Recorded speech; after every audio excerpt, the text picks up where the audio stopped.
In Collyhurst, the slums houses was coming down, and so we was took then to Langley,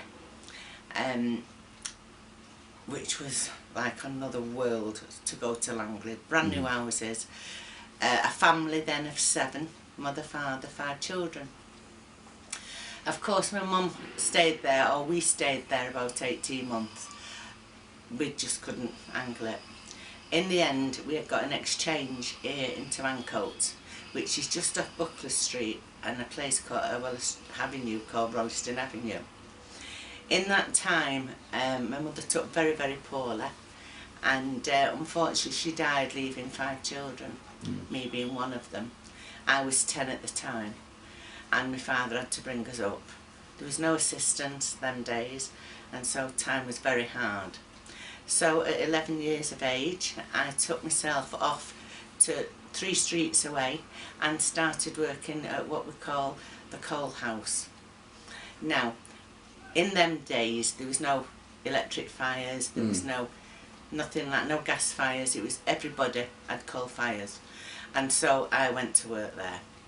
And I had so many wonderful years working at the coal yard. And so my father would get me up at 6 o'clock of the morning, and I would wipe my face, and off I'd go to the coal yard, which the man then that actually owned the coal yard was a man called Jimmy Lomas. Now, I don't think he had children, and he was quite fond of me, and so we'd shovel the coal together, and I'd get the handcart, and we'd pile the coal on the handcart, and then off I'd go then, and I'd be delivering then to all the houses, upstairs, downstairs, you name it. I'd be black, wouldn't have proper shoes on my feet, probably a pair of what we call today galoshes, probably with holes in, and cardboard for the feet, little coat on, and off I'd go and do that every day, 6 mornings a week. And then from there, I'd be told by Jimmy then, come on, it's 8:15, get yourself home now. And so I'd run home, wipe my face again, and off I'd go then to church at St Patrick's, because I'm a Roman Catholic girl. And I'd go to St Patrick's Church, and the reason for doing that wasn't because I was really holy. It was because any child that went to school, went to church before school was recognised as wonderful. And so you was allowed your bottle of milk and a piece of toast, and that was my prize. And so 6 mornings a week I would do that. In return for that, I would get a small amount of money, but better than anything with the bag of coal to take home then to my father. So we always had coal on the fire.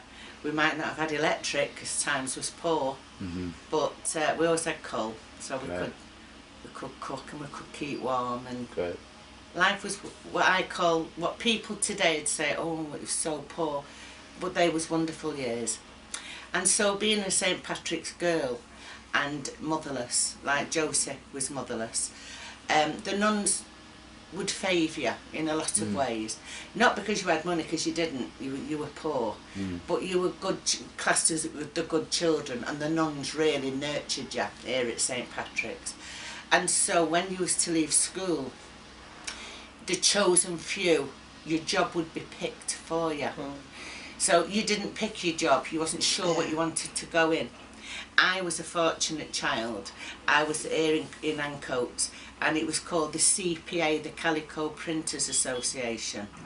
And I was one of 2 children that was sent there, and that was an apprentice really, all them years ago. And so I was there for quite a while, until I realised that my other friends in the mills here that was sewing for Burton's even then, Burton's overcoats, they was earning far more money than I was earning. And so I jacked that job in to go sewing, and believe me, I was no good. I was absolutely terrible at it. And everybody else was on piecework earning good money. And so I'd get the work out, and on a Friday I'd get a good package, but on the Monday I'd come back and all my coats was at the back of me, piled high, with the supervisor. You'll get them done, girl, before you get another parcel to earn your money. And so the old girls, which I call the old girls, which is probably old women, who worked in these places, they'd all help you out then. Because they'd know my mother. Oh, I remember this girl. Why, she's Kitty Finan's daughter. Let's all give her a hand. And so, yeah, I understand where Josie's coming from, because, yeah, Ancoats, wonderful place.